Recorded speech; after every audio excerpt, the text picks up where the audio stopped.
சிவசங்கரியோட உண்மையான சுயரூபம் வந்து இப்போ தான் வெளியிலேயே வந்து தெரிஞ்சிருக்குங்க. ஸோ எதுவுமே சிவசங்கரி பண்ணிட மாட்டா, இதுக்கப்புறம் கயல் தான் எல்லாமே அப்படிங்கிற மாதிரி நம்ம எதிர்பார்த்துக்கிட்டு இருந்த இந்த நேரத்தில் வச்சாங்க பாரு ஒரு பெரிய ட்விஸ்ட் அப்படிங்கிற மாதிரி. சிவசங்கரி நம்ம கையிலேயே வந்து கடத்தி இதுக்கப்புறமும் இவெல்லாம் உயிரோடயே இருக்கக்கூடாது அப்படிங்கிற மாதிரி ஒரு நிலைமைக்கு வந்து கொண்டு வந்துட்டாங்க. ஸோ சக்தியோட வீட்டில் இப்படி வந்து நம்ம சிவசங்கரி போயிட்டு அடியாட்களை அனுப்பி பிரச்சனை பண்ணதுனால பயங்கர கோபத்தில் வந்த நம்ம கயல் பார்த்தீங்கன்னா சிவசங்கரி கன்னத்திலேயே ஓங்கி ஒரு அறை விட்டுறாங்க. என்ன வந்து இது வரைக்கும் நீ எவ்வளவோ டேமேஜ் பண்ண, அப்போ கூட நான் வந்து பேசாமல் பொறுமையாக இருந்துட்டேன். ரவுடிகளை அனுப்பி என் வீட்டில் உள்ளவங்களை எல்லாத்தையும் அடித்து கொடுமைப்படுத்தினேன், அப்போ கூட உன்னை போனால் போதுன்னு நான் விட்டுட்டேன். ஆனால் எனக்கு ஒரு பிரச்சனை இருக்கும்போது என் கூட வந்து நின்று என் ஃப்ரெண்டையே நீ வந்து சும்மா விடலை, அவங்க வீட்டில் உள்ளவங்களையும் நீ அந்தளவுக்கு அடித்து கொடுமைப்படுத்தியிருக்க அப்படின்னா உன்னெல்லாம் இதுக்கப்புறமும் நான் சும்மா விட மாட்டேன் அப்படின்னு. ஸோ நம்ம சிவசங்கரி கன்னத்திலேயே ஓங்கி அரைஞ்சிட்டு இதுக்கப்புறம் நீ கையலோட உண்மையான முகத்தை இனிமே தான் வந்து பார்க்க போகிறேன், உன்னை நான் வந்து சும்மாவே விட மாட்டேன். எந்த சோஷியல் மீடியாவில் என்னை பற்றி தப்பாக பேசி என்னையும் எழிலையும் நீ வந்து பிரித்து இதெல்லாம் பண்ணிக்கிட்டு இருக்கியோ, ஸோ இதுக்கப்புறமும் உன்னால் வந்து சும்மா இருக்க முடியாது. நான் ஒரு விஷயத்த மட்டும் சொல்கிறேன், நல்லா கேட்டுக்கோங்க. எழில் மட்டும் இந்நேரம் திரும்பி வந்தார் அப்படின்னா நீங்கள் பண்ண இந்த விஷயத்துக்கு இந்நேரம் நீங்கள் இங்கே இருக்கவே முடியாது, ஜெயிலில் தான் இருக்கணும் அப்படிங்கிற மாதிரி சொல்கிறாங்க. இதுதான் உங்களுக்கு ஃபர்ஸ்ட் அண்ட் லாஸ்ட் வார்னிங். இதுக்கப்புறம் நீங்கள் என் மேலேயோ இல்லை என் குடும்பத்து மேலேயோ இல்லை என்ன சம்மந்தப்பட்டவங்க மேலேயோ நீங்கள் கை வச்சிங்க அப்படின்னா அதுக்கப்புறம் நீங்கள் அந்த வைக்கிறதுக்கு உங்கள் கை மட்டும் கிடையாது, உங்கள் உயிரே இருக்காது, நானே உங்களை மொத்தமாக அடிச்சே கொன்றுவேன் அப்படின்னு சொல்லிட்டு பயங்கரமாக பார்த்தீங்கன்னா மிரட்டிட்டு வந்து போகிறாங்க. ஸோ இந்த பக்கம் பார்த்தீங்க அப்படின்னா புதுசாக வந்து சக்தி வீட்டில் வந்து இந்த மாதிரி ஒரு அநியாயம் நடக்கும்போது புதுசாக ஒரு ஆள் வருவாங்க அப்படின்னு சொல்லுவாங்க இல்லையா. ஸோ அந்த மாதிரி தான் வந்து ஒரு ஆள் வந்துட்டு அவங்க எல்லாருமே வந்து காப்பாற்றிருப்பாங்க. அது புதுமுகமாக இருக்குது. ஸோ அவங்களோட கேரக்டர் இந்த சீரியலில் எப்படி இருக்க போகுது, மேபி அவங்களால தான் எல்லா உண்மைகளுமே தெரிய வரப்போகுதா அப்படிங்கிறத பார்க்கலாம். அது வேறு யாரும் கிடையாது. ஸோ செல்லமே செல்லமே சீரியலில் வந்து நம்ம ஆக்டர் தான் வந்து பார்த்திங்கன்னா இப்போ இதுலேயும் வந்து ஒரு புது முருகமாக வந்து பார்த்திங்கன்னா அறிமுகமாக இருக்கார். ஸோ பார்க்கலாம், ஒருவேளை இது எதுக்காக சக்திக்கும் இவருக்கும் வந்து மேபி கனெக்ட் பண்ணி விடுறதுக்காக கூட கூட்டிகிட்டு வந்திருக்காங்களா என்னன்னு தெரியலை, இதுக்கப்புறம் தான் தெரிய வரும். ஸோ இந்த மாதிரி பயங்கரமாக அவமானப்பட்ட நம்ம சிவசங்கரி சும்மாவாக இருப்பாங்க. ஏன்னா பத்தாததுக்கு கூட பார்த்தீங்கன்னா தீபிகாவும் இருக்குது, அந்த கௌதமும் இருக்கா. என்னென்ன சொல்லணுமோ எல்லாத்தையும் சொல்லி நம்ம சிவசங்கரியை பயங்கரமாக பார்த்தீங்கன்னா ஏற்றி விட்டுறாங்க. ஸோ இதுக்கப்புறமும் அந்த கயல் உயிரோடே இருக்கக்கூடாது, உங்கள் மேலேயே வந்து கை வச்சுட்டு போயிருக்கான்னு அவளுக்கு எவ்வளோ திமிரு தைரியம் இருக்கணும், அவளை எப்படி ஆண்டி நீங்கள் சும்மா விட்டீங்க அப்படிங்கிற மாதிரி வந்து நம்ம தீபிகா வந்து கேட்குறாங்க. என் மேலேயே கை வச்சுட்டு போயிட்டால, அவளுக்கு இதுக்கப்புறமும் வந்து வாழ்க்கை அப்படிங்கிறது வந்து கிடையாது, என் பிள்ளை கூட சேர்ந்து வாழணுமான்னு நினைக்கிறா. என் பிள்ளைக்கு இதுக்கப்புறம் பார்த்தீங்கன்னா ஒரு வாழ்க்கை அப்படின்னா அது உன் கூட மட்டும்தான் தீபிகா. அந்த கையில் இருந்த இடம் தெரியாமையே வந்து போயிடணும், அவளை நான் கொலை பண்ண தான் போகிறேன் அப்படின்னு பயங்கரமான முடிவெடுத்து ஸோ இப்போ நம்ம கையில் கடத்தியே ஆகணும் அப்படிங்கிற மாதிரி ஒரு பிளான் வந்து சிவசங்கரி போடுறாங்க. மறுபடியும் பார்த்தீங்க அப்படின்னா உடனே அந்த ரவுடி பசங்களுக்கு ஃபோன் பண்ணி இந்த மாதிரி இந்த ஃபோட்டோவில் இருக்கிற இவளை வந்து கடத்தணும் அப்படிங்கிற மாதிரி வந்து சொல்லிடுறாங்க. அவங்களுமே வந்து என்ன மேடம் என்ன பிரச்சனை ஆச்சு, திடீர்னு இந்த பொண்ணை கடத்தணும்னு சொல்கிறீங்களே அப்படிங்கிற மாதிரி சொல்லும்போது நான் சொல்கிறத மட்டும்தான் நீங்கள் செய்யணும், தேவையில்லாத கேள்வியெல்லாம் என்கிட்ட கேட்கக்கூடாது அப்படின்னு சொல்லிட்டு சிவசங்கரி பார்த்தீங்கன்னா சொல்கிறாங்க. சரிங்க மேடம், நீங்கள் சொல்கிற மாதிரி இந்த பொண்ணை நாங்கள் கடத்திட்டு எங்கே கொண்டு வரணும் அப்படின்னு சொல்லும்போது இந்த மாதிரி ஒரு பழைய ஃபேக்ட்ரி ஒன்று இருக்கும் போல இருக்குது, ஸோ அங்கே கூட்டிகிட்டு வந்துடுங்க, அங்கே கூட்டிகிட்டு வந்ததுக்கப்புறம் எனக்கு ஃபோன் பண்ணுங்கள் அப்படின்னு சொல்லிடுறாங்க. ஓகே மேடம், கண்டிப்பாக நீங்கள் சொன்ன மாதிரி நாங்கள் பண்ணிவிட்டு மற்ற விஷயத்தெல்லாம் அதுக்கப்புறம் வந்து பேசிக்கிறோம் அப்படின்னு சொல்லிட்டு ரவுடி பசங்களும் பார்த்தீங்கன்னா ஃபோனையும் வந்து வச்சிடுறாங்க. ஏய் கயல், எவ்வளோ தைரியம் இருந்தால் எனக்கு வீட்டுக்குள்ளே வந்து என்னையவே நீ அடிச்சிருக்க, ஒன்றுக்குமே லாய்க்கு இல்லாத நீ, உன் குடும்பமும் சரி நீயும் சரி இதுக்கப்புறமும் என்ன அனுபவிக்க போகிறீங்க அப்படிங்கிறத மட்டும் பாருங்கள்.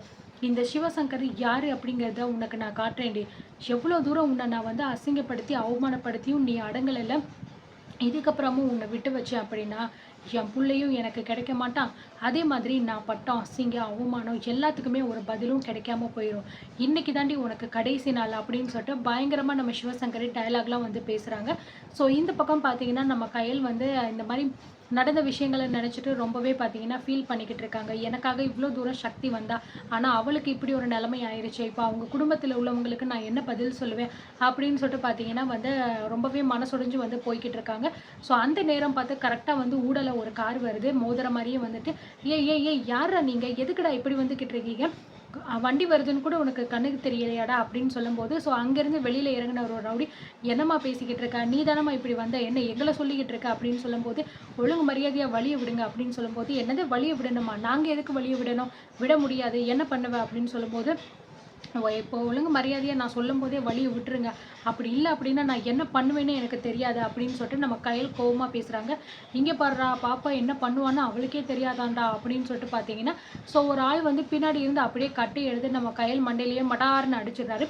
அடிச்ச உடனே பார்த்தீங்க அப்படின்னா நம்ம கையல் அப்படியே அந்த இடத்துல மயங்கிடுறாங்க. ஸோ உடனே பார்த்தீங்கன்னா நம்ம கையில வந்து டேய் தூக்குடா இவள வண்டியில அப்படின்னு சொல்லிட்டு பார்த்தீங்கன்னா காரை ஓப்பன் பண்ணி கார்ல தூக்கிட்டு வந்து போயிடுறாங்க. ஸோ கரெக்டாக வந்து சிவசங்கரி சொன்ன மாதிரி நம்ம கையில வந்து கடத்துறது பிளான் வந்து சக்ஸஸ்ஃபுல்லாக முடிஞ்சிருது. ஸோ கையில் கடத்தினதுக்கப்புறம் சிவசங்கரி சொன்ன அந்த குடவுனுக்கு பார்த்தீங்கன்னா நம்ம கையில் வந்து அடைச்சி போட்டுடுறாங்க.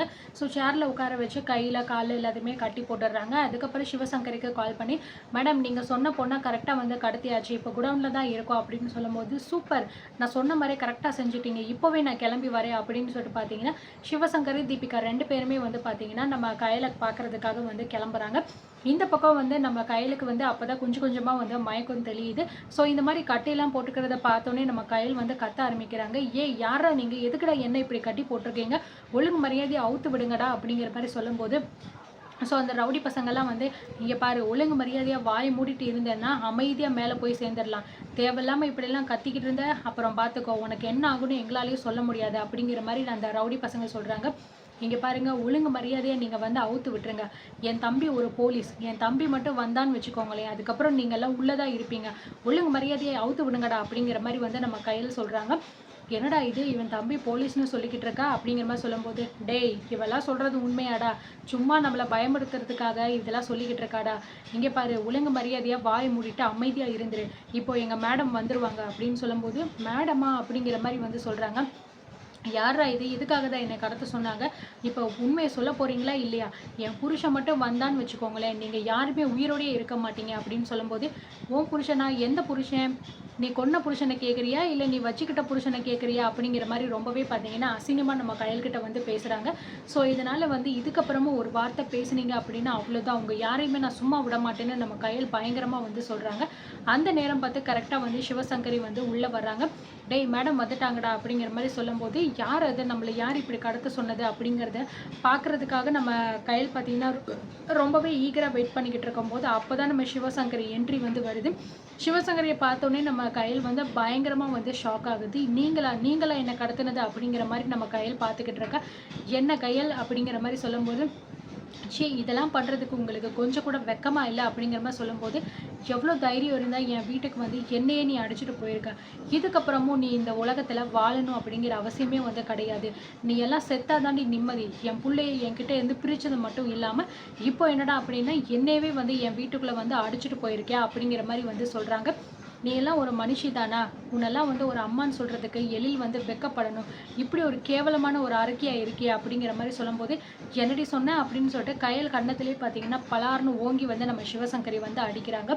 இங்கே பாருங்கடா இதுக்கு மேலே இவ வந்து உயிரோடெல்லாம் இருக்கவே கூடாது, இன்னும் எத்தனை நாள் இவ வந்து இப்படியே சோறு தண்ணி இல்லாமல் இருக்கான்னு பார்க்கலாம், இவ செத்ததுக்கு அப்புறம் தாண்டா இவளெல்லாம் நம்ம வந்து பார்க்கணும் அப்படின்னு சொல்லிட்டு பார்த்தீங்கன்னா எல்லாருமே அந்த இடத்துலேருந்து விட்டுட்டு போயிடுறாங்க. ஸோ நம்ம கையில் வந்து பார்த்தீங்கன்னா சாப்பாடு தண்ணி இல்லாமல் வந்து ரொம்பவே டயர்டாகி மயங்கிடுறாங்க. இதுக்கப்புறம் நம்ம கையில் வந்து யார் கண்டுபிடிக்க போகிறா, சக்தியா இல்லை பார்த்தீங்கன்னா எழில் கண்ணு முழிச்சும் வந்து கண்டுபிடிக்க போகிறாங்களா என்ன அப்படிங்கிறத பார்த்து தெரிஞ்சுக்கலாம்.